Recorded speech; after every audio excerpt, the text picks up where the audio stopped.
தேவனுடைய நாமம் மகிமைப்படுவதாக. ஹாப்பி சாபத். கர்த்தருடைய நாமத்துக்கே சகல துதியும் கனமும் மகிமையும் செலுத்துகிறேன்.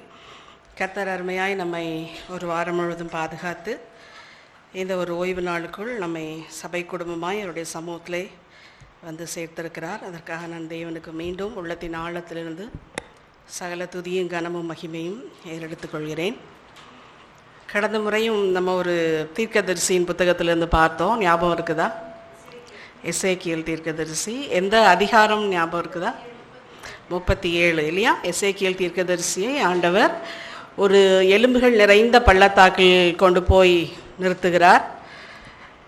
உலர்ந்த எலும்புகள் இல்லையா? அந்த உலர்ந்த எலும்புகள் யாரை குறிக்கிறது அப்படின்னா இஸ்ரவேல் ஜனங்களை குறிக்கும் என்று நம்ம பார்த்தோம். அந்த அதிகாரத்துக்கு பெயரே எழுப்பதில் அதிகாரம் அப்படின்னு சொல்லலாம். ஏன்னா ஆண்டவர் மீண்டும் இஸ்ரவேல் ஜனங்களை உயிர்ப்பித்து அவருடைய தேசத்தில் கொண்டு வைக்கிறேன் அப்படின்னு அந்த இடத்துல வாக்கு கொடுக்கிறார். தீர்க்க தரிசனத்தின் ஆவி நமக்கு என்ன சொல்லுது அப்படின்னா, ஸ்பிரிட் ஆஃப் ப்ரோஃபசி, அது உலர்ந்த எலும்புகள் இஸ்ரவேல் ஜனங்கள் மாத்திரமல்ல, தேவனுடைய வருகைக்காக காத்திருக்கும் தேவனுடைய சபையையும் அது குறிக்கும். தேவனுடைய சபையும் கடைசி காலத்தில் உலர்ந்த எலும்புகளைப் போல இருக்கிறது. அதனால் அது உயிர்ப்பிக்கப்பட வேண்டும். அதனால் நம்முடைய மாபெரும் தேவை என்ன என்று பார்த்தோம். நம்முடைய மாபெரும் தேவை என்ன? எழுப்புதலும் சீர்திருத்தமும் இல்லையா? எழுப்புதல்னா என்னன்னு பார்த்தோம். நம்முடைய ஆவிக்குரிய வாழ்க்கை உயிர்ப்பிக்கப்படுவது. சீர்திருத்தம் அப்படின்னா நம்முடைய சிந்தையிலும் நடத்தையிலும் மாற்றம். இதை ஆவியானவர் மாத்திரமே நம்முடைய வாழ்க்கையில் கொண்டு வர முடியும் அப்படின்னு நம்ம பார்த்தோம். எழுப்புதல் என்பது வேற யாருக்கோ தேவையில்லை, அதர் டினாமினேஷனுக்கோ அதர் ரிலிஜனுக்கோ தேவையில்லை. தேவனுடைய வருகைக்கு காத்திருக்கிற ஜனங்களிடத்தில் அது ஏற்பட வேண்டும். ஒவ்வொரு நாளும் அது ஏற்பட வேண்டும். நிறைய நேரத்தில் நம்ம யோசிப்பதில்லை, இந்த எழுப்புதல் என்னுடைய வாழ்க்கைக்கு அவசியமா அப்படின்னு. நம்ம நல்லா தானே இருக்கிறோம் அப்படின்னு நம்மளுக்கு தோன்றும். ஆனால் எழுப்புதல் இல்லாமல், அதாவது மாற்றம் இல்லாமல் நாம் வாழ பழகிவிட்டதே நம்முடைய வாழ்க்கையில் எழுப்புதல் இல்லாமல் இருக்கிறதற்கான காரணம். அதாவது மாற்றம் இல்லாமல் இருப்பதற்கான காரணம் என்ன அப்படின்னா, அப்படியே நம்ம வாழ பழகிவிட்டோம். வெளிப்படுத்தல் 12:9 நம்ம பார்க்கலாம். உலகம் அனைத்தையும் மோசம் போக்குகிற பிசாசானவனும் அவனுடைய தூதர்களும் பரலோகத்திலிருந்து தள்ளப்பட்டார்கள் அப்படின்ட்டு நம்ம பார்ப்போம். அங்கே ஒரு வெற்றிடம் ஏற்பட்டுள்ளது. அப்போது ஸ்பிரிட் ஆஃப் ப்ரோஃபஸி என்ன சொல்லுது அப்படின்னா, அந்த வெற்றிடத்தை தேவன் மீட்கப்பட்ட தம்முடைய பிள்ளைகளை கொண்டு நிரப்ப போகிறார். அப்போ அதற்கு நம்ம என்ன பண்ணணும் அப்படின்னா, ஃபிட் ஆகணும் இல்லையா? நம்ம அதுக்கு தகுதியாக ஆக வேண்டும் என்று சொன்னால் நம்முடைய ஒவ்வொருத்தர் வாழ்க்கையிலும் ஒவ்வொரு நாளும் எழுப்புதலும் சீர்திருத்தமும் நடைபெற வேண்டும். ஜெபம் செய்வோம். பரலோகத்தில் வாசமாக இருக்கும் எங்கள் நேசமுள்ள தகப்பனே, அருமை பிதாவே, இந்த வேலைக்காக உமக்கு நாங்கள் நன்றி செலுத்துகிறோம். எங்களையே நாங்கள் தாழ்த்துகிறோம். ஒன்றுமில்லை ஆண்டவரே, நாங்கள் குப்பைக்கும் தூசிக்கும் சமமானவர்கள், ஞானத்தில் குறைவுள்ளவர்கள், பலகீன பாண்டங்கள், அசுத்த உதர் உள்ளவர்கள். தேவரீர் இந்த நேரத்திலே எங்களை நீர் பரிசுத்தப்படுத்தும். அந்த மேசியா வரக்கூடாது. ஸோ உபத்திரவத்தை கையில் எடுத்தான், துன்புறுத்தலை கையில் எடுத்தான். அவனுடைய பிளான் ஏ. காயினை ஏவி விட்டா. யார் கொல்லப்பட்டா? ஆமாம், நீதிமானாகிய ஆபேல் கொல்லப்பட்டான். சரி, முடிஞ்சிச்சு, பிரச்சனை முடிஞ்சிச்சு, வித்து வர்றதை தடுத்தாச்சு அப்படின்னு நினச்சா ஆண்டவர் அங்கே சேத்தை கொடுத்தாரு இல்லையா? சேத் பிறந்தான். அப்போ பிசாசு நினச்சான், ஓ இந்த பிளான் ஒர்க் அவுட் ஆகலை, அப்போது நம்ம அடுத்த பிளானை எடுக்கணும், வேற ஒரு பிளான் எடுக்கணும் அப்படின்னு சொல்லிட்டு அடுத்த ஒரு பிளான் எடுக்கிறான். இன்ஃபில்ட்ரேஷன், பாவத்தை உட்புகுத்துவது. ஆதியாகமம் 6ஆம் அதிகாரத்தில் நம்ம பார்க்கலாம். தேவகுமாரர்கள் மனுஷகுமாரத்திகள் அதிக சௌந்தரியம் உள்ளவர்களாக இருக்கிறாங்கன்னு பார்த்து அவங்கள என்ன பண்ணாங்களாம்? அவங்கள திருமணம் பண்ணி கொண்டார்கள். தேவகுமாரர்கள்லாம் நம்மளுக்கு யாருன்னு தெரியும் இல்லையா? தேவனை பின்பற்றுகிற பிள்ளைகள், தேவனை தொழுது கொள்கிற பிள்ளைகள், மெய்யான தேவனை தொழுதுகிறவர்கள் தேவகுமாரர்கள். மனுஷகுமாரத்திகள் அப்படிங்கும் போது தேவனை தொழுது கொள்ளாதவர்கள், துன்மார்க்கர்கள் அப்படின்னு வச்சுக்கலாம். இதில் நீங்கள் ஒன்று கவனிக்கணும், என்ன அப்படின்னா, அந்த இன்ஃபில்ட்ரேஷன் இருக்குது பாருங்கள், அதை பிசாசு ஃபோர்ஸே பண்ண மாட்டான். ஆனால் காரியங்களை காட்டி கவர்ந்து எழுப்பான். இங்கேயும் அதுதான் நடந்துச்சு. தேவகுமாரர்களுக்கு இந்த மனுஷகுமாரத்திகளை காட்டுகிறான். கவர்ந்து இழுக்கப்படுகிறாங்க, திருமணம் செய்து கொள்கிறார்கள். அக்கிரமம் பூமியிலே பெருகியது. என்ன நடந்தது அப்புறம்? வெள்ளத்தால் தேவன் உலகத்தை அழித்தார். ஒரே ஒரு குடும்பமாச்சும் தப்பிச்சு. ரொம்ப சக்ஸஸ்ஃபுல் பிளான் இல்லையா? இன்ஃபில்ட்ரேஷன், பாவத்தை ஊடுருவ செய்கிறது அவனுக்கு ரொம்ப ஒரு சக்ஸஸ்ஃபுல் பிளானாக இருந்துச்சு. ஸ்பிரிட் ஆஃப் ப்ராஃபஸியும் சரி, வேதமும் நமக்கு சொல்லுகிறது. சீஷர்கள் பெந்தைகோஸ்தை நாளுக்கு அப்புறம் வல்லமையாய் பிரசங்கிக்க ஆரம்பித்தார்கள். சீஷர்களின் தொகை பெருகியது. சாத்தான் கலக்கமடைந்தான். அவன் உபத்திரவத்தை கையில் எடுத்தான். அவனுடைய பிளான் ஏவை ஃபஸ்ட்டு கையில் எடுக்கிறான். சீஷர்கள் எல்லாரும் என்ன பண்ணுறாங்க? இரத்த சாட்சியாக மரிக்கிறார்கள். நம்ம பார்க்கலாம், கிரைஸ்ட் ட்ரையம்ஃபட் அப்படின்ற புத்தகத்தில் அம்மையார் எழுதுகிறாங்க. பேஜ் 319 பார்த்தீங்க அப்படின்னா என்ன ஆச்சு அப்படின்னு சொல்லிட்டு எழுதுகிறாங்க. அவன் உபத்திரவப்படுத்தினாலும் சபையினுடைய நிலை என்னாச்சு அப்படிங்கிறத அம்மையார் காட்டுறாங்க. தேவனுடைய சபையை பிசாசானவன் அழிக்க எடுத்துக்கொண்ட ஒவ்வொரு முயற்சியும் என்னாச்சா? வீணாச்சு. அவன் அவர்களை தோற்கடிக்க செய்யும் போதெல்லாம் அவர்கள் வெற்றி பெற்றார்கள். தேவனுடைய பிள்ளைகள் கொல்லப்பட்டாலும் தேவனுடைய ஊழியமானது முன்னேறி கொண்டே சென்று கொண்டிருந்தது. சுவிசேஷம் வேகமாக பரவியது. எண்ணிக்கடையாத மக்கள் என்ன பண்ணாங்களாம்? விசுவாசத்தை தழுவிக்கொண்டார்கள். தெர்த்துலியன் அப்படிங்கிற ஒரு ஜூயிஷ் ஹிஸ்டாரியன் என்ன சொல்கிறார், யூத ஒரு வரலாற்று ஆசிரியர் என்ன சொல்கிறார் அப்படின்னா, எவ்வளோ தூரம் அவங்க அமுக்கப்பட்டாங்களோ அவ்வளோ தூரம் அவங்க எல்லாரும் திரும்ப எழும்புனாங்களாம். ஒவ்வொரு இரத்தமும் என்னதாக மாற்றப்பட்டுச்சான்? விதை, சீடாக மாற்றப்பட்டுச்சான் இல்லையா? பிசாசானவன் நினச்சான் உபத்திரவத்தை கொடுத்தா எல்லாம் அடங்கி போயிடுவாங்க அப்படின்ட்டு. ஆனால் அப்படி அல்ல. சீஷர்கள் தேவனுடைய வல்லமையினால் பிரசங்கித்தார்கள், தேவனுடைய வல்லமையினால் வாழ்ந்தார்கள். சீஷர்களுடைய தொகை பெருகியது, உபத்திரமும் பெருகியது. நாளுக்கு நாள் ஊழியம் வல்லமையாகி போயிட்டே இருக்குது. பிசாசு இப்போ பார்க்குறான், என்ன செய்கிறது? இது சரிப்படாது. இந்த பிளான் என்ன பண்ணிடலாம்? ஓரம் கட்டிடலாம். நம்ம ஏற்கனவே ஒரு பிளானை ஏற்கனவே போட்டு ரொம்ப சக்ஸஸ்ஃபுல்லான பிளானை நம்ம என்ன பண்ணலாம்? திருப்பி அதை கொண்டு வரலாம் அப்படின்னு சொல்லிட்டு அவனோட பிளான் பி, இன்ஃபில்ட்ரேஷனை கையில் எடுக்கிறான். பாவத்தை உட்புகுத்துகிற ஒரு காரியம் இல்லையா? எப்பொழுதுமே பிசாசுடைய திட்டம் என்ன அப்படின்னா, எதிராளியை தோற்க முடியல அப்படின்னா எதிராளி கூட போய் சேர்ந்து கொள்வது. ஸோ அந்த சபைக்கு ஒரு தற்காலிக செழிப்பையும் தற்காலிக புகழையும் உண்டாக்க வேண்டும். உபத்திரவத்தை நிறுத்த வேண்டும். சபைக்குள்ள உலகத்தை புகுத்த வேண்டும். இதுதான் அவனுடைய திட்டம். அம்மையார் எழுதுறாங்க கிரேட் கான்ட்ரவர்சியில் பேஜ் 42 43 எழுதுறாங்க. என்ன அப்படின்னா, உபத்திரவம் நிறுத்தப்பட்டது, ஆனால் அதற்கு பதிலாக அபாயகரமான தற்காலிக செழிப்பும் உலக கணமும் சபைக்குள் புகுத்தப்பட்டது. விக்கிரக ஆராதனைக்காரர்கள் சபையின் மற்ற கோட்பாடுகளை அவர்கள் புறக்கணித்தாலும் சபையின் இயேசுவை என்ன பண்ணாங்களாம்? ஏற்றுக்கொண்டார்களாம்.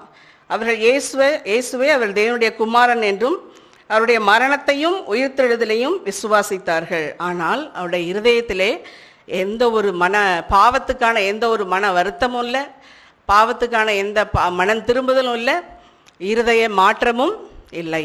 இயேசுவை விசுவாசிக்கிறோம் அப்படிங்கிற ஒரே பேரில் அவங்க எல்லாரும் அஞ்ஞான மார்க்கத்தார் சபைக்குள் நுழைந்தார்கள். கான்ஸ்டன்டைன் காலத்தில் நமக்கு என்ன நடந்தது என்பது தெரியும் இல்லையா?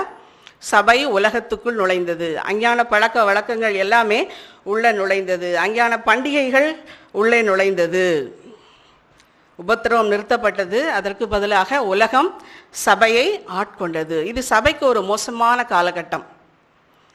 சீஷர்களுக்கு ஏற்பட்ட துன்பமோ உபத்திரவமோ அன்னைக்கு அது ஆசீர்வாதமாக இருந்துச்சு.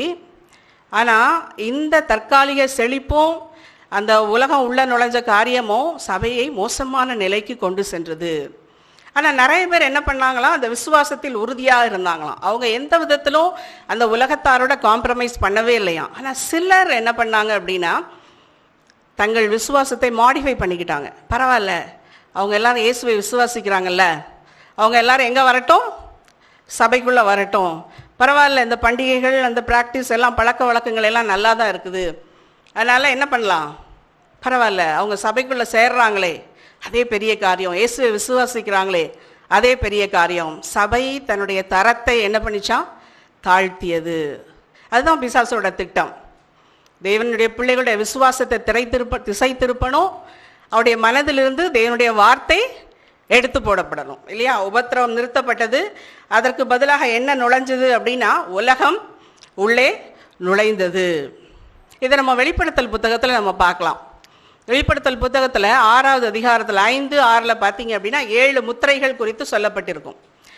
இந்த 7 முத்திரைகளில் முதல் 4 முத்திரைகளை பார்த்தோம் அப்படின்னா இந்த சீக்வென்ஸ், இந்த நிகழ்வுகள் எல்லாம் வரிசையாக சொல்லப்பட்டிருக்கும். வெளிப்படுத்தல் 6 எடுத்துக்கொள்வோம். வெளிப்படுத்தல் 6 பார்த்தீங்க அப்படின்னா ஆட்டுக்குட்டியானவர் ஒவ்வொரு முத்திரையாக உடைத்து கொண்டே வருவார். அப்போ முதல் முத்திரையை உடைக்கிறாரு. என்ன கலர் குதிரை வெளியே வருது? வெள்ளை குதிரை. வெள்ளை என்பது எதை குறிக்கும்? பரிசுத்தத்தை குறிக்கும். அந்த சபை எப்படி இருந்துச்சான்? ஜெயிக்கிற சபையாக இருந்துச்சான். ஜெயிக்கிறவனாகவும் ஜெயிப்பவனாகவும் அவன் புறப்பட்டான். இது அப்போஸ்தலர் காலத்து சபை. இந்த வெள்ளை குதிரை பயங்கரமான வல்லமையான ஊழியம் நடைபெற்றது. அடுத்த முத்திரையை உடைக்கிறாரு. அடுத்த குதிரை என்ன கலர்ல வருதுன்னு பாருங்க. சிவப்பு குதிரை. சிவப்பு எதனுடைய நிறம்? பிளட் இல்லையா? இந்த சிவப்பு குதிரை எதை குறிக்குது அப்படின்னா சபை உபத்திரவப்பட்டதை குறிக்கிறது. பயங்கரமான ஊழியத்தின் நிமித்தம் சபைக்கு உபத்திரவம் வந்தது. சிவப்பு குதிரை. அடுத்த குதிரை என்னது? 3ஆம் முத்திரையை உடைக்கும் போது கருப்பு குதிரை. கருப்பு எதை காட்டுது அப்படின்னா சபையின் விழுந்து போன நிலையை காட்டுகிறது. நம்ம அப்படி மேலோட்டமாக தான் பார்க்க போகிறோம், ரொம்ப ஆழமாக போகல. ஸோ கருப்பு குதிரை எதை காட்டுது அப்படின்னா அப்போஸ்டசி, விழுந்து போன நிலை, காம்ப்ரமைஸ். உலகத்தோடு சபை காம்ப்ரமைஸ் ஆனதை காட்டுது. உலகம் சபைக்குள் நுழைந்த ஒரு காரியத்தை இந்த கருப்பு குதிரை நமக்கு காட்டுது. அடுத்த என்ன கலர் குதிரை வருதுங்க? மங்கின நிறமுள்ள குதிரை. 1260 வருஷம் போப்பு மார்க்கத்தின் ஆட்சி. இந்த காலகட்டத்தில் சத்தியம் தரையிலே தள்ளப்பட்டது, மிதிக்கப்பட்டது. சாங்சுரி மெசேஜ், ஆசரிப்பு கூடார சத்தியம் மறக்கப்பட்டு போச்சு. விக்கிரக ஆராதனை உள்ள வந்துச்சு. ஆவிக்குரிய வேசித்தனம் உள்ள வந்துச்சு. சபை செத்து போன நிலைமைக்கு சென்றது. அதான் இந்த மங்கின நிறமுள்ள குதிரை காட்டுது. அப்போ வெள்ளை குதிரை எதை காட்டுது அப்படின்னா அப்போஸ்தலருடைய ஊழியத்தை காட்டுது. சிவப்பு குதிரை அவர்களுக்கு ஏற்பட்ட உபத்திரவத்தை காட்டுகிறது. கருப்பு குதிரை சபை என்னாச்சு? உலகத்தோட காம்ப்ரமைஸ் ஆயிடுச்சு, விழுந்து போன நிலையை காட்டுகிறது. மங்கின நிறமுள்ள குதிரை சபை என்னாச்சு? செத்து போன நிலைக்கு போயிடுச்சு. மனதில் வைத்துக்கொள்ளுங்க. இதே 4 காரியத்தை நம்ம எங்கே பார்க்கலாம் அப்படின்னா 7 சபைகளை குறித்த காரியத்தில் நம்ம பார்க்கலாம். வெளிப்படுத்தல் 2வது அதிகாரத்தை எடுத்துக்கிட்டீங்க அப்படின்னா அதில் 7 சபைகளை குறித்து சொல்லப்பட்டிருக்கும்.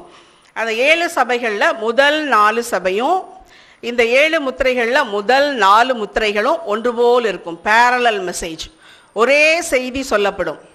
முதல் 4 முத்திரையும் சரி, முதல் 4 சபைகளும் சரி, இணையான செய்தி சொல்லப்பட்டிருக்கும் இல்லையா? முதல் சபை என்ன சபை? நம்ம எல்லாருக்குமே தெரியும். இந்த 7 சபைகளும் அப்போஸ்தலர் காலத்திலிருந்து இயேசுவின் வருகை மட்டும் உள்ள வெவ்வேறு காலகட்டங்களில் உள்ள சபைகளின் நிலையை குறிக்கிறது. முதல் சபை என்ன சபை? எபேசு சபை. எபேசு அப்படின்னா என்ன அர்த்தம்? ஞாபகம் இருக்குதா? விரும்பப்படத்தக்கது. இது ஒரு விரும்பப்படத்தக்க சபையா இருந்தது. அப்போஸ்தலர் காலத்து சபை. பயங்கரமான ஊழியம் நடைபெற்றது, வல்லமையான ஊழியம் நடைபெற்றது, சீஷர்களின் தொகை பெருகியது. ஆனாலும் சபையை பற்றி ஒன்று சொல்லப்படும். என்ன அப்படின்னா கொஞ்சம் ஆதி அன்பிலிருந்து சபை குறைஞ்சு போச்சு. எபேசு சபை வெள்ளை குதிரை, ஞாபகம் வச்சுக்கோங்க முத்திரைகளில். அடுத்த சபை என்ன சபை? சிமிர்னா. சிமிர்னானா என்ன அர்த்தம்? சுகந்த வாசனை இல்லையா? இந்த சபை சுகந்த வாசனை. இந்த சபையை குறித்து என்ன சொல்லப்படுதுன்னு வாசிங்களேன். சபை வெளிப்படுத்தல் 2:10 வாசிங்க.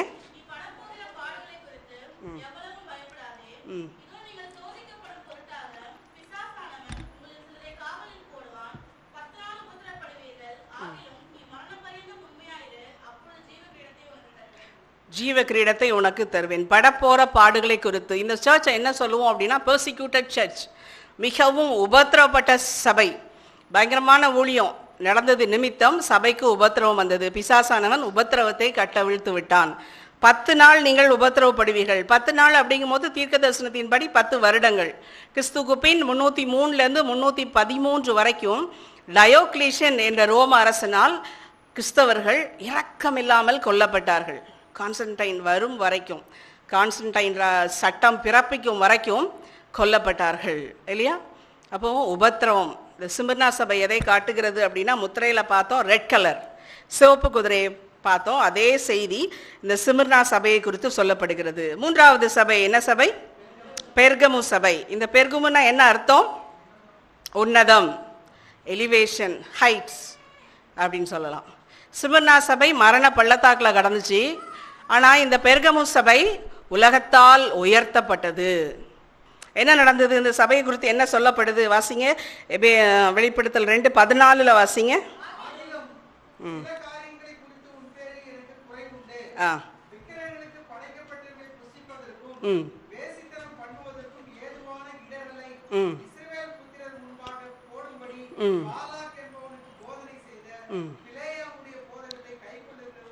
உன்னிடத்தில் உண்டு.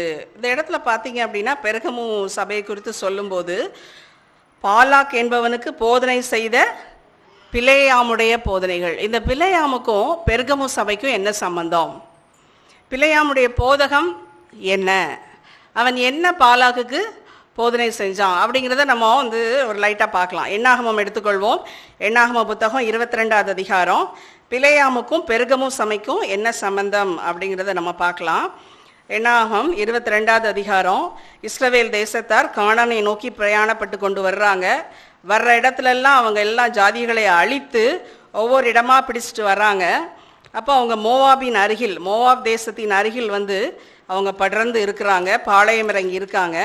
அதை பார்த்த உடனே மோவாபி ராஜா என்ன நினைக்கிறாருன்னு பாருங்க. 22வது அதிகாரம் 3வது வசனம், 3-4 வாசிங்க. ம் ம் ம் ம்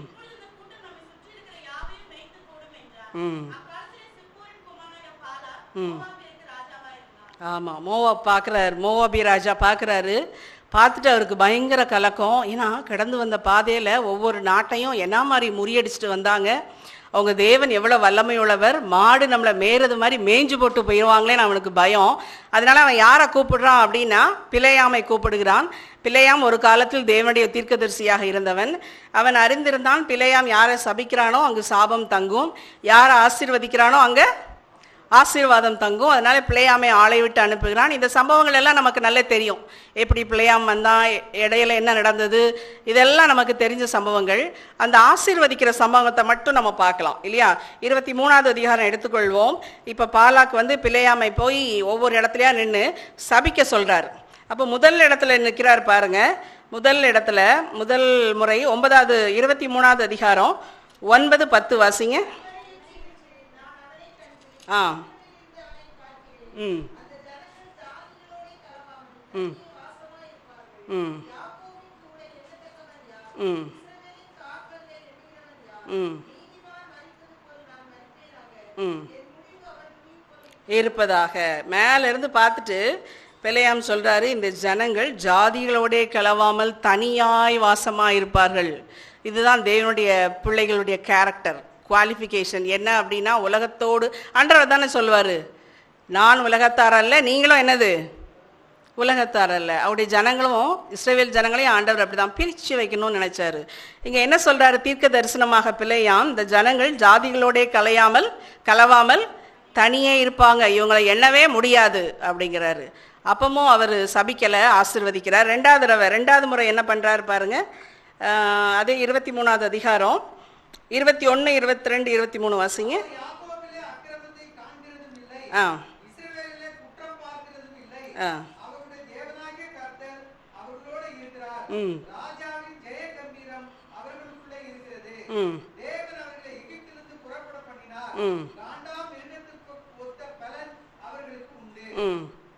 யாக்கோபுக்கு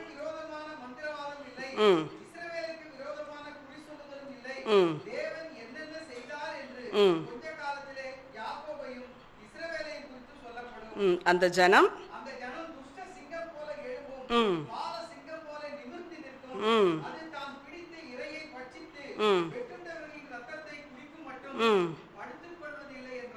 நல்லா கவனிச்சிங்களா?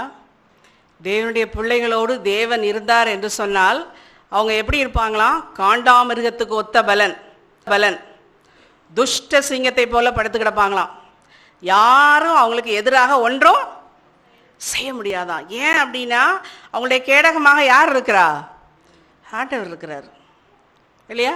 அடுத்த அதை பாருங்களேன். 8, 9 வாசிங்க. 24வது அதிகாரத்தில் வேகமாக வாசிப்போம்.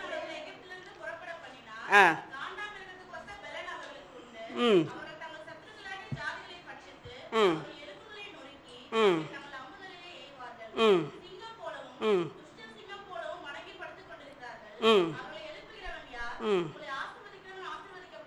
ம் சபிக்கப்பட்டவன் சபிக்கப்பட்டவன். அப்போ பிலேயாம் சொல்கிறாரு, இந்த இஸ்ரவேல் ஜனங்களுக்கும் தேவனுக்கும் நல்ல ரிலேஷன்ஷிப் இருக்குது, ப்ராப்பர் ரிலேஷன்ஷிப், குட் ரிலேஷன்ஷிப் இருக்குது. அதனால் அவங்கள நீ என்ன பண்ணவே முடியாது, முறியடிக்கவே முடியாது. அதனால் நீ என்ன பண்ணலாம், இன்னொரு காரியத்தை நீ செய்யலாம் அப்படின்னு சொல்லிட்டு பிசாசானவன் பிலேயாம் மூலமாக தன்னுடைய இன்னொரு திட்டத்தை அந்த இடத்தில் செயல்படுத்துகிறான். என்ன திட்டம்? பிளான் பி என்னது? பிளான் ஏ பெர்சிக்யூஷன், துன்புறுத்துதல். பிளான் பி என்னது? இன்ஃபில்ட்ரேஷன், பாவத்தை உட்புகுத்துவது. பிலேயாம் பாலாக்குக்கு போதிக்கிறான். பெர்கமு சபையில் சொல்லிப்பட்டிருக்குல்ல, ஏன் அப்படிங்கிறத நம்ம பார்க்கணும். பிலேயாம் பாலாக்குக்கு என்ன போதிக்கிறான் அப்படின்னா, நீ அவங்கள என்ன பண்ணணும், பாவம் செய்ய வைக்கணும். நீ அவங்கள பாவம் செய்ய வச்சுட்ட அப்படின்னா தேவனுடைய கை அவர்களிடத்திலிருந்து விலக்கப்படும், அந்த ஆசீர்வாதம் பாதுகாப்பு அவர்களிடத்திலிருந்து விலக்கப்படும். நீ ஈஸியாக அவங்கள என்ன பண்ணிட்டு போயிடலாம், அழிச்சிட்டு போயிடலாம். அதுக்கு நீ என்ன பண்ணு, உன்னுடைய பாகாலுக்கு பண்டிகையை கொண்டாடு, அதற்கு அவங்கள என்ன பண்ணு, விருந்துக்கு ஆள சாப்பிட வை அவங்கள. இன்னொரு காரியம் என்ன அப்படின்னா, இந்த புறஜாதியாரோட பண்டிகைகள், புறஜாதியாருடைய தெய்வங்களை பார்த்தீங்க அப்படின்னா, மலைக்கு ஒரு தெய்வம் வச்சுருப்பாங்க, பள்ளத்தாக்குக்கு ஒரு தெய்வம் வச்சுருப்பாங்க, கடலுக்கு ஒரு தெய்வம் வச்சுருப்பாங்க. அது மாதிரி இந்த பாகால் எதற்கு தெய்வம் அப்படின்னா, விளைச்சலுக்கு தெய்வம், காட் ஆஃப் ஃபெர்டிலிட்டி. ஸோ அவங்களோட நம்பிக்கை என்ன அப்படின்னா, அவங்களுடைய காடும் காடஸஸும் சேரும்போது கீழே விளைச்சல் உண்டாகுது, கீழே பிள்ளைகள் பிறக்குது. ஸோ அவங்க தெய்வத்தை அவங்க கீழே இமிட்டேட் பண்ணுவாங்க. அதனால் அவங்களோட தொழுகையில் என்ன காணப்படும் அப்படின்னா, வேசித்தனம் காணப்படும், அருவருப்பான காரியங்கள் காணப்படும். ஸோ இந்த பண்டிகைக்கு தான் இஸ்ரவேலர் அழைக்கப்பட்டாங்க. பிசாசு ஏற்கனவே எப்படி செய்வான் அப்படின்னா, ஃபோர்ஸ் பண்ண மாட்டான், ஆனால் என்ன செய்ய வைப்பான், கவர்ந்து இழுக்க வைப்பான். இங்கேயும் அதை தான் செஞ்சான். இஸ்ரவேல் ஜனங்கள் மோவாபியருடைய பண்டிகை வராங்க, சாப்பிட்றாங்க, கொண்டாடுறாங்க, பார்க்குறாங்க, கவர்ந்து இழுக்கப்படுகிறாங்க, விழுந்து போனார்கள். விக்கிரக ஆராதனை, வேசித்தனம். இதே காரியம்தான் பெர்கமு சபையில் நடந்துச்சு. அஞ்ஞான மார்க்கத்தால் இயேசுவை விசுவாசிக்கிறோம் என்ற போர்வையில் உள்ளே வந்தாங்க.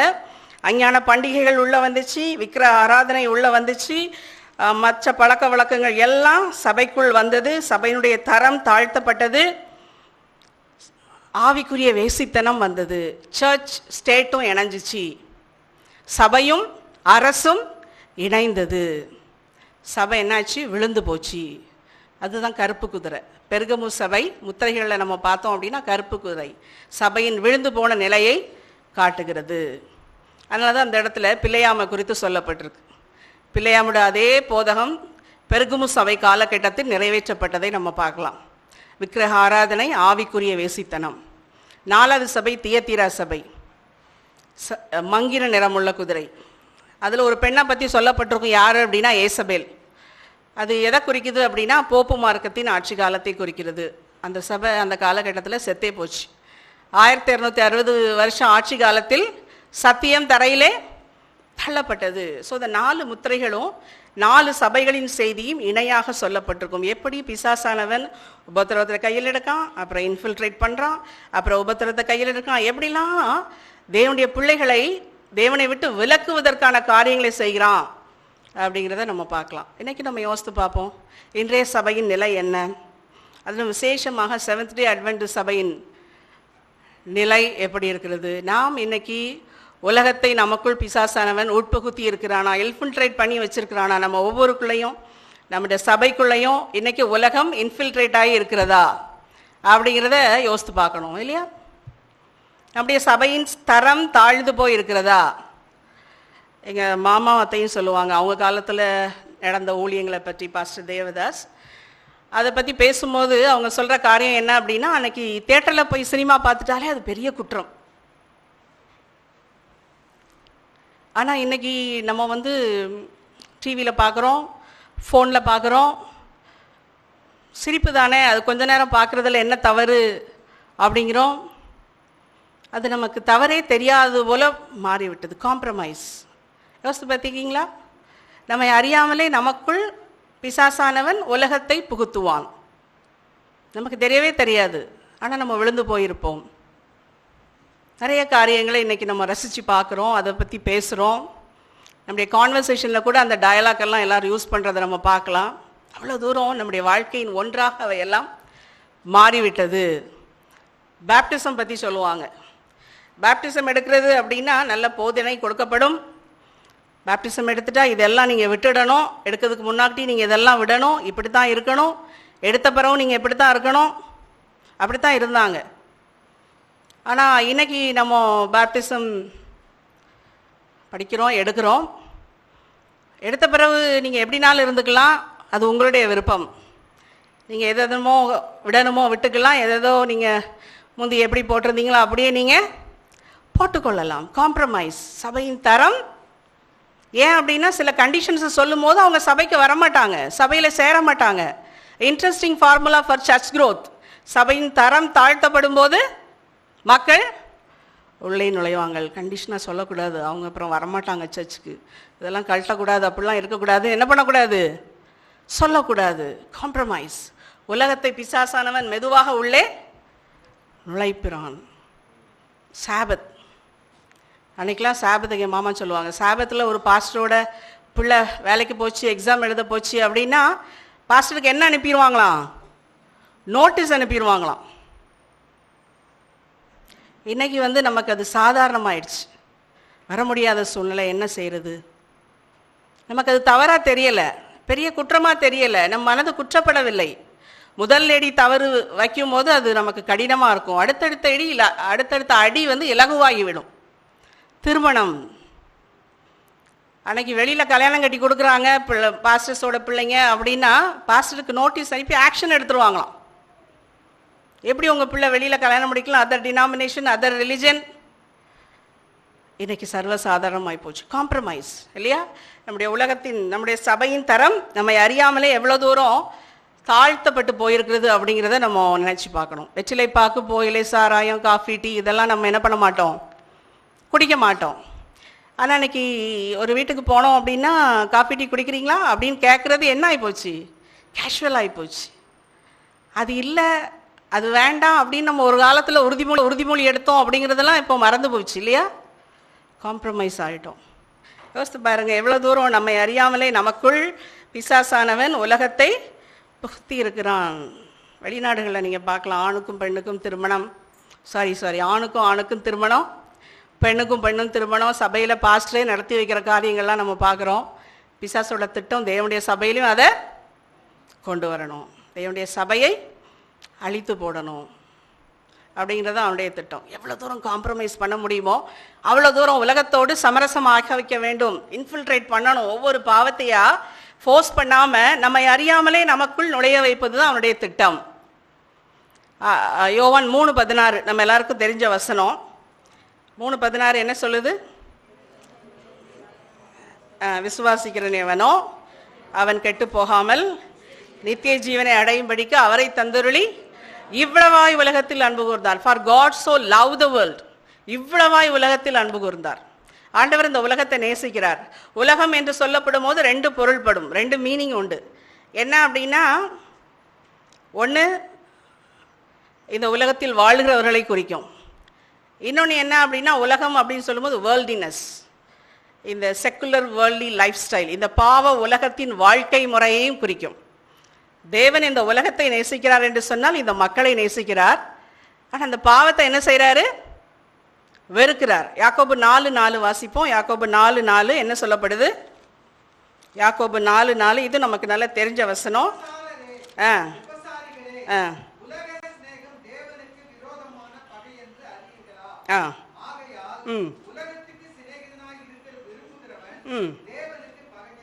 இருக்கிறான் இல்லையா?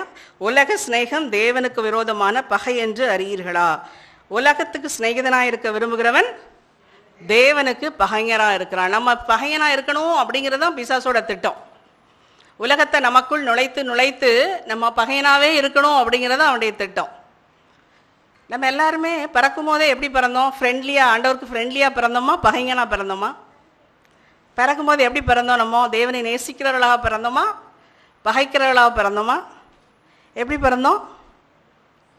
யாராவது சொல்லுங்களேன். பிறக்கும் போது நம்ம எப்படி பிறந்தோம்? என்ன சுவாபத்தோடு நம்ம பிறந்தோம்? ஆமாம், இந்த ஜென்ம சுவாபம், மாம்ச சுவாபம் இருக்குது பாருங்க, அது தேவனை விரும்பாது. அந்த சுவாபத்தோடு தான் நம்ம பிறந்தோம். ஆனால் தேவன் தான் நமக்கு அந்த பாவத்திற்கு எதிரான பகையையும் வெறுப்பையும் நமக்குள் வைக்கிறார். ஆனால் பிசாசு அதை தடை பண்ணுறான். அப்படி வச்சாலும் வேற எதையாவது காட்டி நம்மளை என்ன பண்ணிடலாம், டைவர்ட் பண்ணி எப்போதும் தேவனுக்கு பகைஞனாக நம்ம இருக்கணும் அப்படிங்கிற ஒரு திட்டத்தோடு அவன் செயல்படுறதை நீங்கள் பார்க்கலாம். 1 யோவான் 2:15-17 நம்ம வாசிப்போம். வேத வாசிப்பில் வாசித்த பகுதி. ஆ ஆ ஆ ஆ ஆ ம் ம் ம் ம் ம் ஆ ம்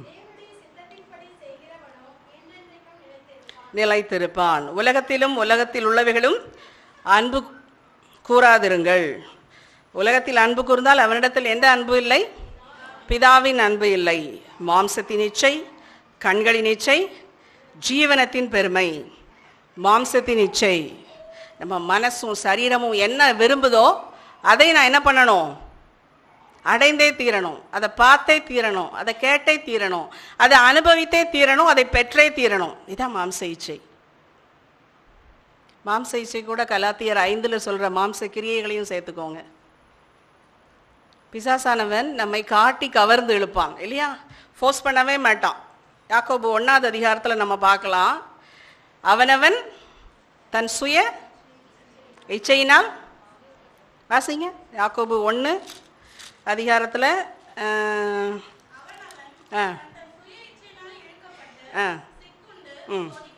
சோதிக்கப்படுகிறான். பிசாசு உலகத்தை உட்புகுத்தவே மாட்டான், காட்ட தான் செய்வான். அப்படியே கவர்ச்சிகரமாக அதனுடைய காரியங்களையும் ஒவ்வொன்றையும் நமக்கு காட்டுவான். நம்ம தான் என்ன பண்ணிடுறோமா, சுய இச்சையினாலே இழுக்கப்பட்டு சிக்குண்டு விழுந்து போய்விடுகிறோம். மாம்ச இச்சை, கண்களின் இச்சை, ஜீவனத்தின் பெருமை, செல்ஃப் க்ளோரி, நான் தான், எனக்கு தான், என்னால் தான் முடியும் இல்லையா. இதெல்லாம் பிசாசினுடைய குணங்கள். உலகமும் அதன் இச்சையும் ஒளிந்து போம், தேவனுடைய சித்தத்தின்படி செய்கிறவனோ என்றென்றைக்கும் நிலைத்திருப்பான். அப்போ இன்னைக்கு நமக்கு நாமே ஒரு கொஸ்டின் கேட்க பார்க்கலாம். நான் இன்னைக்கு உலகத்தை சிநேகிக்கிறவனாக இருக்கிறேனா, உலக ஆசை என்னுள் இருக்கிறதா அப்படின்ட்டு நம்ம யாரெல்லாம் கை வைத்துங்க அப்படின்னா நம்ம என்ன பண்ண மாட்டோம், கை வைத்த மாட்டோம். யாருமே உலக ஆசை ஒரு பாவம் இல்லாமல் நம்ம யாருமே இல்லைன்னு என்ன பண்ண முடியாது, சொல்லவே முடியாது. அப்படி தானே. உலக ஆசை இருந்தாலும் சபைக்கு வரும்போது நம்ம பக்தியாக இருக்கிற மாதிரி வந்து நம்ம என்ன பண்ணியிருக்கலாம், அமர்ந்திருக்கலாம். உலகத்தார் போல குணங்களும் உலகத்தார் போல பழக்க வழக்கங்களையும் நாம் நேசித்து அவைகளை வைத்திருந்தாலும் இங்கே வரும்போது நம்ம ரொம்ப பக்திமயமாக இருக்கலாம், நானும் நீங்களும். அப்படி என்று சொன்னால் நான் எப்படி என்னை அறிந்து கொள்வது, நான் உலகத்தை சிநேகிக்கிறேன் அப்படின்னு சொல்லி நான் எப்படி என்னையே ஆராய்ந்து கொள்வது அப்படின்னா சில கொஸ்டின்ஸ் நம்மளை நாமே கேட்டு பார்க்கலாம். என்ன கேள்வி அப்படின்னு பார்த்தீங்க அப்படின்னா, எப்படி நான் என்னுடைய நேரத்தை செலவிடுகிறேன், என்னுடைய ஓய்வு நேரத்தை நான் எப்படி செலவிடுகிறேன், என் பணத்தை நான் எப்படி செலவிடுகிறேன். ஒவ்வொன்றுக்கும் நம்மளே ஆன்சர் பண்ணி பார்த்துப்போம். என் பணத்தை நான் எப்படி செலவிடுகிறேன், என் ட்ரெஸ் உலகத்தார் போல என்னுடைய ட்ரெஸ் அமைக்கப்பட்டுள்ளதா, என்னுடைய சாப்பாடு எப்படிப்பட்டதாக இருக்கிறது, என்னுடைய வீடு எப்படிப்பட்டதாக இருக்கிறது, அதில் உள்ள பொருட்கள் காரியங்கள், என்னுடைய வாகனம், என்னுடைய என்டர்டைன்மெண்ட், என்னுடைய பொழுதுபோக்கு எதா இருக்கிறது, அதுக்கு நான் எவ்வளோ ஸ்பெண்ட் பண்ணுறேன், என்னுடைய ஷாப்பிங், நான் பிள்ளைகளை எப்படி வளர்க்கிறேன், அவங்களை எப்படி நான் எஜுகேட் பண்ணுறேன், என் குடும்பத்தை எப்படி நான் நிர்வாகம் செய்கிறேன், என்னுடைய கான்வர்சேஷன் எல்லாம் எப்படி இருக்கிறது, என்னுடைய எதிராளியை நான் எப்படி ஹேண்டில் பண்ணுறேன், எனக்கு ஒரு கடினமான காலம் வரும்போது அதுக்கு நான் எப்படி ரெஸ்பாண்ட் பண்ணுறேன், அதை நான் எப்படி ஹேண்டில் பண்ணுறேன். இதெல்லாம் நம்ம பார்த்தோம் அப்படின்னா நம்ம எர்த்லி ஃபோக்கஸ்டா அல்லது ஹெவன்லி ஃபோக்கஸ்டா அப்படின்னு நம்ம கண்டுபிடிக்கலாம். டிவி, இன்னைக்கு டிவி என்னுடைய வாழ்க்கையில் எப்படிப்பட்ட பங்கு எடுத்திருக்கிறது. ஃபோன், அதில் நல்லது இருக்கும் கெட்டது இருக்குது, அதை எப்படி நான் கையாளுகிறேன், அதில் உள்ள அந்தந்த காரியங்கள், வாட்ஸ்அப் நிறைய காரியங்கள் இருக்குல்ல, இது இல்லாமல் என்னால் இருக்க முடியுமா, இது எவ்வளோ தூரம் என்னுடைய வாழ்க்கையை ஆக்கிரமித்திருக்கிறது அப்படின்னா நான் உலக சிநேகிக்கிறவளாக இருக்கிறேனா அல்லது பரலோகத்தை நோக்கி என்னுடைய சிந்தை இருக்கிறதா? எவ்வளோ நேரம் நான் வேதத்தை வாசிக்கிறேன்? எவ்வளோ நேரம் நான் வேதத்தை ஆராய்ந்து படிக்கணும்னு வாஞ்சை எனக்கு இருக்கிறது? என்னுடைய ஜெப வாழ்க்கை எப்படி இருக்கிறது? அழகாக ஒரு சாபத் ஸ்கூல் லெசன் நமக்கு கொடுத்துருக்குறாங்க. ஒவ்வொரு நாளும் குடும்பமாய் படிப்பதற்கு குடும்ப ஜெபம் என்னுடைய இல்லத்தில் எப்படி இருக்கிறது இல்லையா? ப்ரேயர் மீட்டிங் அப்படின்னா நம்மளால் வர முடியுதா? மாதத்தில் ஒரே ஒரு நாள், ஒரே ஒரு சண்டே தான் வைக்கிறோம் இல்லை? அதுக்கு வரணும்னு ஆசை எனக்கு இருக்குதா? அந்த பிரயாசம் நான் எடுக்கிறேனா? சபைக்கு ஆன் டைமில் வரணும்னு வரேனா? வர்றதுக்கான பிரயாசத்தையே நான் எடுக்கிறேனா? சாபத் ஸ்கூல் லெசன் அல்லது பிரசங்கம் உட்கார்ந்து என்னால் கேட்க முடிகிறதா? அந்த பொறுமை இருக்கிறதா? அந்த ஆவல் இருக்கிறதா? கர்த்தர் இன்னைக்கு என்ன வைத்திருக்கிறார், நான் என்ன கேட்க போகிறேன், என்னுடைய வாழ்க்கையில் அது என்ன மாற்றத்தை உண்டாக்க போகுது, ஒரு வாஞ்சை இருக்கிறதா? இதெல்லாம் நம்ம யோசித்து பார்த்து நம்ம பதில் அளித்தோம் அப்படின்னா நம்ம எந்த பக்கத்தில் நம்முடைய ஃபோக்கஸ் இருக்குது அப்படிங்கிறது தெரியும். பூமியை பார்த்து நம்முடைய ஃபோக்கஸ் இருக்கிறதா இல்லது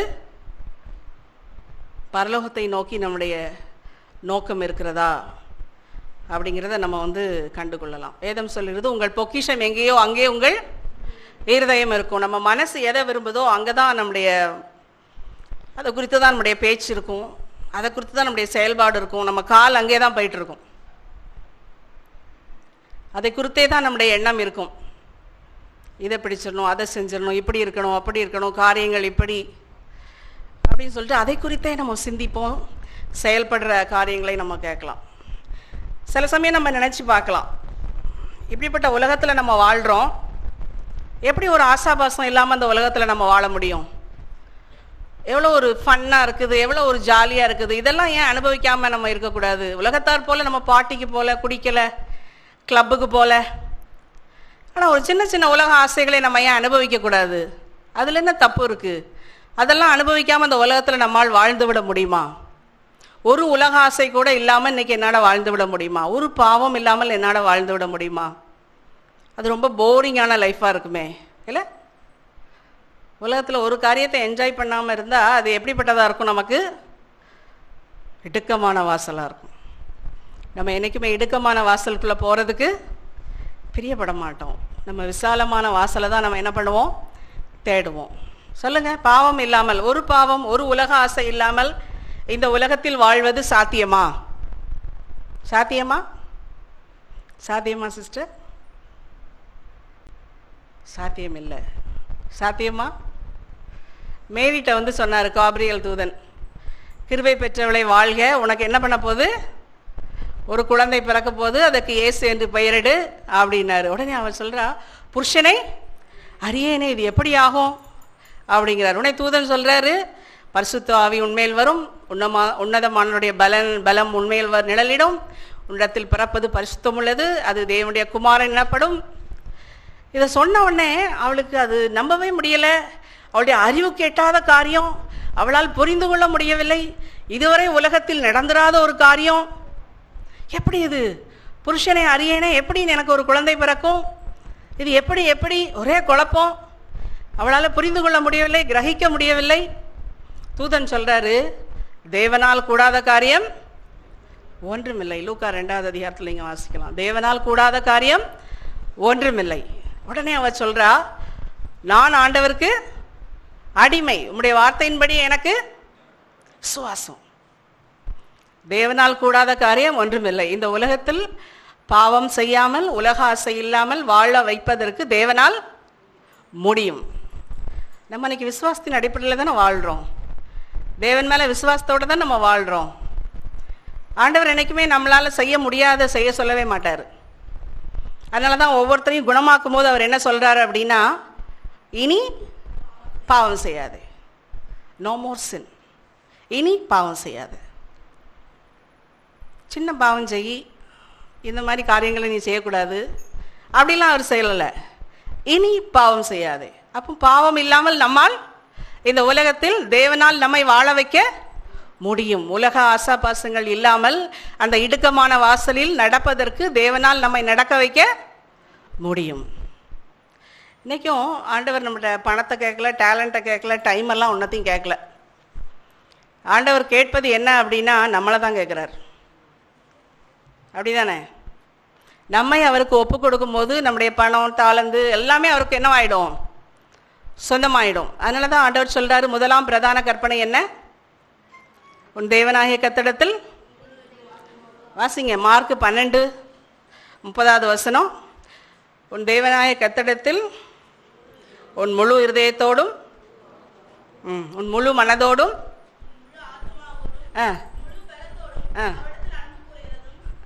அன்பு கூறுவாயாக என்பதே பிரதான கற்பனை. முழு இருதயம், முழு ஆத்மா, முழு மனது முழுசா கொடுக்க சொல்றாரு. நாம் ரட்சிக்கப்பட வேண்டும் என்றால் முழுவதுமாக நம்மை ஒப்பு கொடுக்க சொல்கிறார். நம்முடைய ஆவி, ஆத்மா, சரீரம், நம்முடைய எண்ணம், யோசனை, சிந்தனை, தீர்மானங்கள், உணர்வுகள், இது எல்லாத்தையும் அவர்கிட்ட ஒப்பு கொடுக்க சொல்றார். அதுதான் முழு இருதயம், முழு மனது, முழு பலன், அதை தான் குறிக்குது. ஆனால் நிறைய நேரம் நம்ம ப்ரேயர் பண்ணும்போது, ஆண்டவரே இந்த காலை வேளையிலே உங்களுடைய கரத்தில் என்னை ஒப்பு கொடுக்குறேன், அர்ப்பணிக்கிறேன், சரண்டர் பண்ணுறேன், இப்படி நிறைய வார்த்தைகளை சொல்லி நம்ம ஒப்பு கொடுப்போம். ஒப்பு கொடுத்த நாம் சில காரியங்களை நம்ம இஷ்டத்துக்கு என்ன பண்ணிக்குவோம்? பிடித்து வைத்துக்கொள்வோம். இல்லை, இது இப்படித்தான் நடக்கணும், இல்லை இந்த காரியத்தை என்னால் விட முடியாது, இந்த பழக்கத்தை, இந்த குணத்தை என்னால் விட முடியாது, மற்றதெல்லாம் மாற்றிக்கிறோம் இல்லையா? முழுவதாக நம்ம ஒப்பு கொடுக்கவில்லை. நாம் ரட்சிக்கப்பட வேண்டும் என்றால் ஆண்டவர் முழுவதுமாக நம்மை ஒப்பு கொடுக்க சொல்கிறார். நம்மை அழிக்க வேண்டும் என்றால் பிசாசுக்கு நீங்கள் முழுசுமாவே கொடுக்க வேண்டாம். நம்ம அழிந்து போகணும் அப்படின்னா பிசாசுக்கு ஒரு சின்ன பீஸ் கொடுத்தா போதும். உங்கள் இருதயத்தில், நம்மளுடைய இருதயத்தில் ஒரு சின்ன இடம் கொடுத்தா போதும், சின்ன பாவத்தை நுழைய விட்டால் போதும். வாழ்க்கை அது ஒரு சினிமா பார்க்குறதா இருக்கட்டும், சீரியலாக இருக்கட்டும், எனிதிங், ஏதாவது ஒரு சின்ன காரியத்தை அனுபவித்து பாருங்களேன். என்ன பண்ணுவானா? வாழ்க்கையே மாற்றி போட்டுருவான், முழுவதுமாக நம்மை அழைத்து போட்டுருவான். நம்ம பயங்கரமான நல்ல ஒரு பிஸ்னஸ்மேன் பிசாசு, சாத்தான். குட் மெர்ச்சன்ட் அப்படின்னு சொல்லலாம். நல்ல ஒரு வியாபாரியவன், நல்ல அட்வர்டைஸ்மெண்ட் பண்ணுவான். எதை? பாவத்தை மறைத்து காரியங்கள் அழகாக இருப்பது போல உலகத்தையும் ஒவ்வொரு காரியத்தையும் என்ன பண்ணுவான்? நல்ல அட்வர்டைஸ்மெண்ட் போட்டு காட்டுவான். அநேக நேரங்களில் நம்ம என்ன பண்ணுவோம்? அதில் விழுந்து போய்விடுவோம், ஆசைப்படுவோம், செய்வோம், சிரிப்போம், அனுபவிப்போம், சாப்பிடுவோம், ரசிப்போம், கேட்போம், கேட்குற மியூசிக், இல்லை எவ்வளோ காரியங்கள் இருக்கிறது. நிறைய லிஸ்ட் நம்ம போடலாம், நேரமாகிடுச்சு. அதனால் நல்ல அட்வர்டைஸ்மெண்ட் போடுவான் அவன். ஏசு கிறிஸ்துவே கொண்டு அப்படி தானே செஞ்சான். என்ன பண்ணான்? ஏசு கிறிஸ்துவே கொண்டு உச்சியில் கொண்டு போய் என்ன காட்டினான்? உலகத்தின் சகல மகிமையை காட்டி, நீர் என்னை பணிந்து கொண்டா இவை எல்லாத்தையும் உமக்கு தருவேன் அப்படின்னா. இன்னைக்கு யோசித்து பார்ப்போம், என்னென்ன காரியங்கள் நமக்குள் அவன் இன்ஃபில்ட்ரேட் பண்ணி வச்சிருக்கிறான். எவ்வளோ தூரம் நாம் உலகத்துக்கு நம்மை அறியாமலே அடிமையாக இருக்கிறோம். உலகத்தார் போலே வாழ நினைக்கிறோமா? உலகத்தார் போலே என்னுடைய குணங்கள் இருக்கிறதா? மாற்றம் இருக்கிறதா? மாற்றம் என்னில் ஏற்பட வேண்டும் என்ற விருப்பம் என்னில் இருக்கிறதா? இல்லை இப்படியே தான் நான் இருக்கணும் அப்படின்னு நம்ம நினைக்கிறோமா? ஒரே ஒரு பாவத்தை நிலையாக உங்களுடைய இருதயத்தில் நீங்கள் அனுமதித்தீர்கள் என்றால், ஒரே ஒரு உலக ஆசையாக இருக்கட்டும், பாவமாக இருக்கட்டும், பாவ குணமாக இருக்கட்டும், அதை நம்ம இருதயத்தில் வச்சுக்கிட்டே இருந்தோம் அப்படின்னா அந்த குணம் என்ன பண்ணுவான்? பிற நேர்மையான குணங்கள் எல்லாத்தையும் அழித்து நம்மளையும் அழித்தே காலி பண்ணிடும். நல்லா ஞாபகம் வச்சுக்குவோம். மிகப்பெரிய எழுப்புதல் ஒன்று வரப்போகிறது. அது இஸ்ரவேல் ஜனங்கள் மத்தியில் ஏற்பட்ட எழுப்புதல் போல அல்ல, சீஷர்கள் மத்தியில் ஏற்பட்ட எழுப்புதல் போல அல்ல, நம்முடைய பயணியர்ஸ் காலத்தில், வில்லியம் மில்லர் காலத்தில் ஏற்பட்ட எழுப்புதல் போல அல்ல. இந்த எழுப்புதல் வந்துட்டு அடங்கி போகிற எழுப்புதல் இல்லை. வெளிப்படுத்தல் 18:1 நம்ம வாசிப்போம். வெளிப்படுத்தல் 18:1. ஆ ஆ ம் ஆ ஓகே, போதும். வானத்திலிருந்து அதிகாரமுடையவனாய் ஒரு தூதன், அவனுடைய மகிமையினால் பூமி பிரகாசமாயிற்று. மிகப்பெரிய எழுப்புதல் வரப்போகிறது. பாபிலோனை விட்டு வெளியே வா அப்படிங்கிற ஒரு செய்தி கொடுக்கப்படுக போகுது. பின்மாரியின் அனுபவம் கொடுக்கப்பட போகிறது. அந்த நாளில் தான் தெரியும் நமக்கு யார். அந்த நாளில் பிசாசு எடுக்கிற ஆயுதம் என்ன அப்படின்னா, அவனுடைய பிளான் ஏயை திருப்பியும் எடுப்பான். 2 விதமான பிளான் அவன் வச்சுருக்கான் அப்படின்னு படித்தோம்ல. பிளான் ஏ என்னது? பர்சிக்யூஷன். அந்த மிகப்பெரிய எழுப்புதலின் போது மீண்டும் அவன் அந்த ஆயுதத்தை எடுப்பான், துன்புறுத்தல். மீண்டும் தேவனுடைய பிள்ளைகளுக்கு துன்புறுத்தல் வரும். அப்போ தான் தெரியும் யார் யார் உலகத்தை நேசிக்கிறவர்களாக வாழ்ந்தோம். யார் யார் பரலோகத்தை அடையணும்னு நோக்கமுள்ளவர்களாக வாழ்ந்தோம் அப்படிங்கிறது தெரியும் இல்லையா? இன்றைக்கி நம்ம எக்ஸ்கியூஸே சொல்ல வேண்டாம். இல்லை, நான் சரியாக இருக்கேன், என்கிட்ட ஒரு பாவம் இல்லை, என்கிட்ட ஒரு உலக ஆசை இல்லை, என்கிட்ட எந்த ஒரு தவறான குணமும் இல்லைன்னு நம்ம எந்த ஒரு சாக்கு பக்கமே சொல்ல வேண்டாம். எல்லாரிடத்திலும் ஒவ்வொரு காரியம் இருக்கும். அது வெளிப்படையாக நம்முடைய செயல்களிலே தெரியும். சில சமயம் உள்ளே நம்ம அதை மறைத்து வைத்திருக்கலாம். ஆண்டவர் இன்றைக்கி நம்மளை தீர்மானம் எடுக்க சொல்லுகிறார். இன்றைக்கி எடுத்தது போல் இன்றைக்கி நம்ம தீர்மானம் எடுத்து சபைக்கு வந்திருக்கிறோம்ல, அது ஒரு நல்ல தீர்மானம் இல்லையா? இதே போல் நம்முடைய வாழ்க்கையில் ஒவ்வொரு கட்டத்திலும் ஒவ்வொரு நாளிலும் ஆண்டவர் என்ன சொல்கிறார் அப்படின்னா, நல்ல தீர்மானங்களை எடுக்க சொல்கிறார். எந்த விதத்திலும் பிசாசு நமக்குள் உலகத்தை இன்ஃபில்ட்ரேட் பண்ணுறதுலேருந்து நம்ம என்ன பண்ணணும் அப்படின்னா, நம்மை காத்துக்கொள்ள வேண்டும். அதுக்கு தான் ஆண்டவர் சொல்கிறாரு. யோவான் 15வது அதிகாரத்தில் இந்த 2 வசனங்களை வாசித்து முடிப்போம். யோவான் 15வது அதிகாரம் 4லேருந்து 6 வரை வாசிங்க.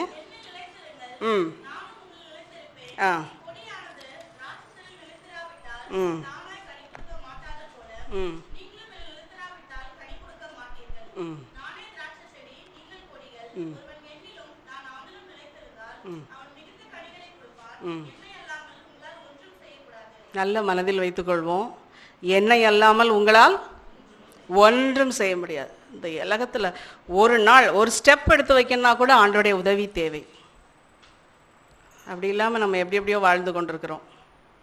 தேவனுடைய தயவே நமக்கு வேண்டாம், நான் போதும் அப்படிங்கிற ஒரு மனநிலையோடு வாழ்ந்து கொண்டிருக்கிறோம். அப்படி அல்ல, பிசாசானவன் பயங்கரமான ஆயுதங்களோடு இருக்கிறான். Persecution, infiltration. நம்மை அறியாமலே, ஃபோர்ஸ் பண்ணாமலே நமக்குள் பாவத்தை சொருகி கொண்டே இருப்பான். ஆண்டவருடைய திட்டம் என்ன அப்படின்னா, நம்மளை மீண்டும் கொண்டு பரலோகத்தில் அந்த வெற்றிடத்தில் கொண்டு வைக்கணும் அப்படின்னு தான் அவருடைய திட்டம். அதுக்கு தான் அவர் பிரயாசப்பட்டுருக்கிறார். அதற்கேற்ற தகுதியுள்ள பிள்ளைகளாக மாறணும் அப்படின்னு தான் ஆண்டவர் ஆசைப்படுறார். ஒவ்வொரு நாளும் நம்முடைய வாழ்க்கையில் எழுப்புதலும் சீர்திருத்தமும் வேண்டும். தேவனுடைய பலத்த கரத்துக்குள் எப்போதும் அடங்கி இருக்க நாம் கற்றுக்கொள்வோம். முற்றுமுடிய நிலைத்திருக்க தேவன் நமக்கு உதவி செய்வாராக. ஆமென்.